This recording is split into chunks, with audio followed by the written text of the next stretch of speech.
Good afternoon बच्चों। देखिए, grammar में आप 11th पे जो पढ़े होंगे, ठीक है। अभी यहाँ रस के कुल 11 भेद दिए गए हैं, ठीक है।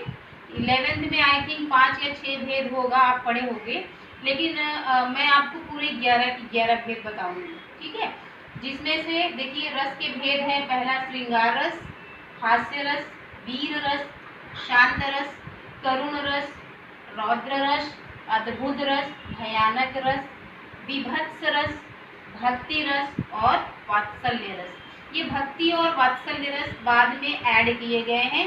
वैसे देखा जाए तो रस के सिर्फ 9 ही प्रकार हैं, ठीक है। 9 भेद, रस के 9 भेद, लेकिन ये 2 भेद और ऐड कर दिए, इसको भी हम पढ़ लेंगे, कोई प्रॉब्लम नहीं है।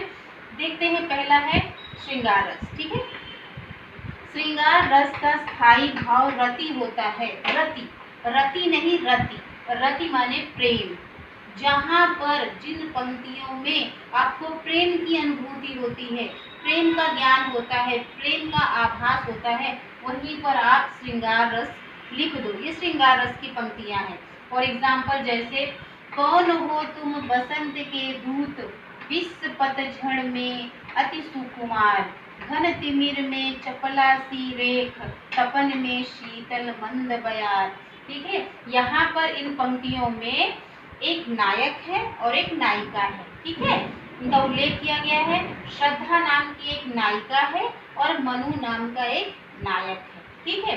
इन दोनों के बीच जो प्रेम उत्पन्न हुआ है, उसी प्रेम को इन 4 पंक्तियों में यहाँ पर प्रस्तुत किया गया है, ठीक है।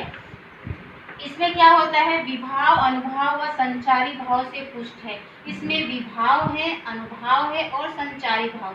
अब ये विभाव, अनुभाव और संचारी भाव क्या होते हैं, मैं आपको बता दूंगी इन रसों के उपरांत, ठीक है। इसलिए हमको यह ज्ञात हो जाता है कि यह श्रृंगार रस है। वापस देख लो एक बार, श्रृंगार रस का स्थायी भाव क्या है, रति। आपको हमेशा ये स्थायी भाव याद रखना है। स्थायी भाव से आप दूसरे उदाहरण नहीं बना सकते हो। स्थायी भाव क्या है श्रृंगार का, रति माने प्रेम। तो जिन पंक्तियों से आपको प्रेम की अनुभूति होती है, ज्ञान होता है कि इन पंक्तियों में प्रेम की बातें कही गई हैं, वहां पे लिख दीजिए कि ये श्रृंगार रस की पंक्तियां हैं, ठीक है।